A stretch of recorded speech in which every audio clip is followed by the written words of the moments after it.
Gold trusted gold buyers మీరు తాకట్టు పెట్టిన బంగారాన్ని విడిపించి ఈ రోజు ఉన్న మార్కెట్ ధరకు కొనబడను. మరి ఈరోజు ఎస్పి బాలసుబ్రహ్మణ్య గారి జయంతి. మరి ప్రత్యేకంగా ఆయన గురించి చెప్పాల్సిన అవసరం లేదు. మరి ఈరోజు మనము సంగీతాన్ని ఎంతగా ఇష్టపడుతున్నామంటే దానికి one of the reason and main reason కూడా చెప్పుకోవచ్చు. ఆయనే ఎస్పి బాలసుబ్రహ్మణ్య గారు. ఇప్పటి వరకు ఆయన పాడిన పాటలు కానీ, తీసుకున్న అవార్డులు కానీ, ఆయన పాడిన పాట నాకు నచ్చలేదు అన్న వ్యక్తి ఎవ్వడు ఉండడు. అలాంటి గొప్ప గాయకుడు. అండ్ ఈరోజు పాడుతూ ఉన్న గాయకులకు కూడా ఎంతోమందికి ఇన్స్పిరేషన్గా నిలబడిన మరి ఎస్పి బాలసుబ్రహ్మణ్యం గారి ఈరోజు జయంతి సందర్భంగా మరి ఆయనతో ఒక మంచి క్లోజ్ అసోసియేషన్ ఉన్న ఒక సింగర్ అనేది కూడా ఈరోజు మన స్టూడియోలో కూడా అన్నారు. ఆయనే విఖ్యాత్ సాయిరామ్.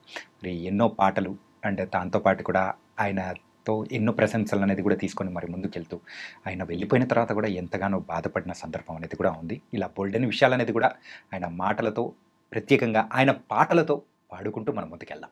హాయ్ సాయిరామ్ గారు, ఎలా అండి? బాగున్నాను, మీరు ఎలా ఉన్నారు? I'm so happy. స్పెషల్గా బాలు గారి పుట్టినరోజు రోజున ఇన్వైట్ చేయడం I'm really thankful to you. ఏంటంటే ఎస్పి బాలసుబ్రహ్మణ్యం గారికి మీకు ఉన్న అసోసియేషన్ అనేది కూడా చాలా గొప్ప సందర్భం అనేది కూడా ఉన్నాయి. ఒక్కసారి కూడా కాదు, ఎన్నోసార్లు ఆయనను మీట్ అవ్వడం కానీ, ఆయన ఇన్స్పిరేషన్తోనే ఈ సంగీత ప్రపంచంలో కూడా మీరు కూడా అడుగు పెట్టారు. సో ముందుగా మీరు ఆయనతో అనుబంధం ఉండడం మా అదృష్టంగా మేము భావిస్తాము. సో ముఖ్యంగా నేనే కాదు, ప్రతి ఒక్క గాయకుడు కూడా not only in Telugu, Tamil, మన ఇండియన్ లాంగ్వేజెస్ అన్నిట్లో కూడా ఆయన్ని అభిమానించని గాయకులే లేరు, ఆయన ఇన్స్పిరేషన్గా తీసుకొని వ్యక్తే లేరు.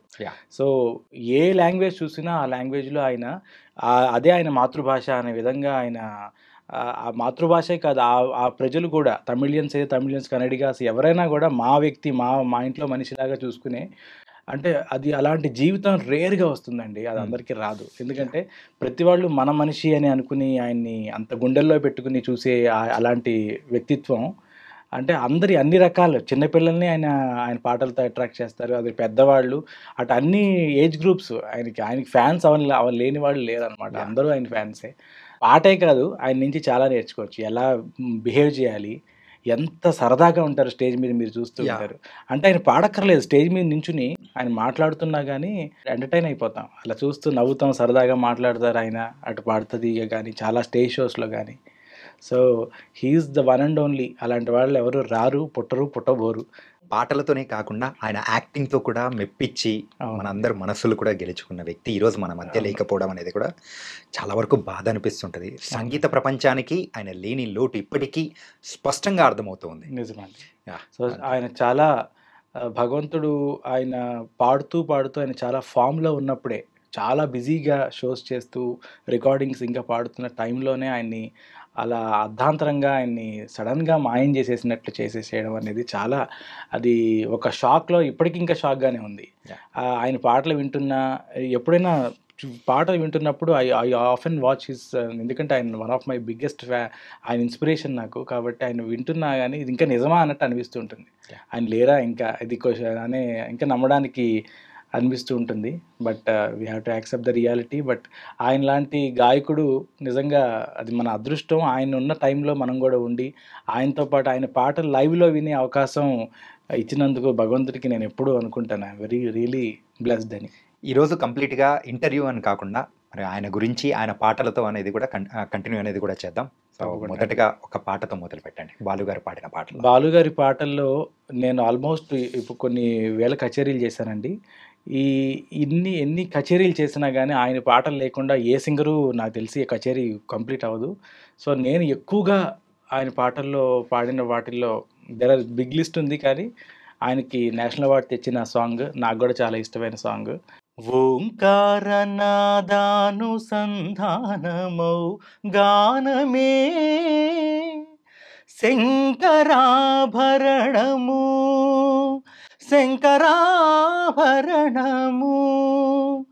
శంకరగళనిగళము, శ్రీహరిపద కమలము, రాగరత్న మాలికా తరళము, శంకరాభరణము, శంకరాభరణము. Super, thank you. అండ్ దీని తర్వాత అండ్ ఫస్ట్ టైం ఆయనని ఎప్పుడు కలిశారు? పాడుతా తీయగా టైంలోనేనా లేకపోతే ఎలా ఏంటి? నేను ఫస్ట్ 'పాడాళ్ళు ఉందని' ప్రోగ్రామ్ పాడానండి. 2003లో పాడాను. So, that is my first ఆయనని కలవడం.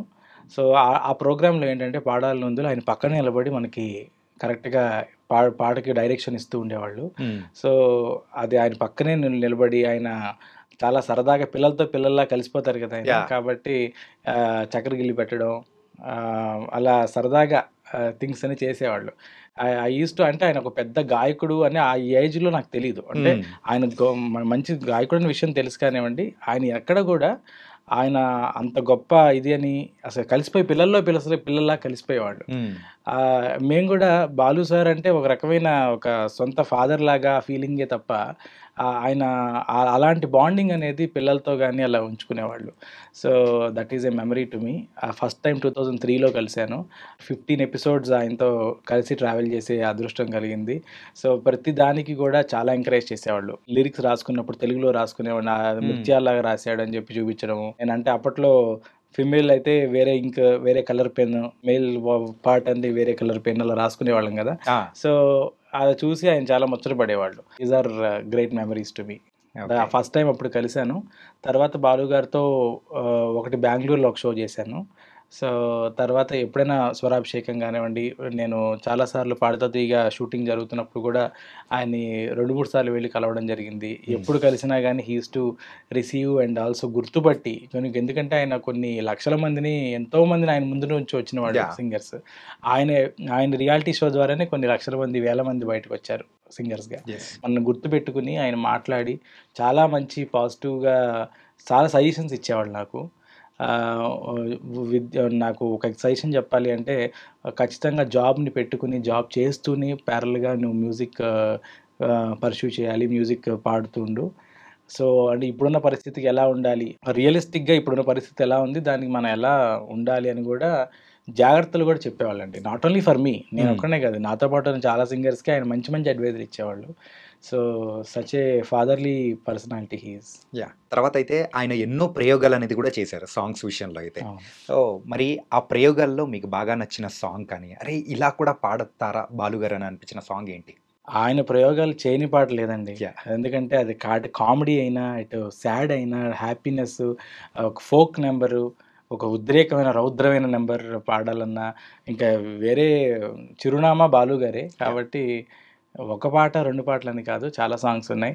ఇప్పుడు ఒక మంచి క్లాసికల్ తీసుకున్న ఆనంద పరమానంద పరమానంద జగతి నీవే జన్మ నీవే జగదానంద ఆట నీవే పాట నీదే ఆత్మానంద నిసరి సరిగా పమరి సని సరి సని పమగమరి సానంద పరమానంద పరమానంద అనే ఒక మంచి ఆనందమైన పాట తీసుకున్నా. క్లాసికల్‌లో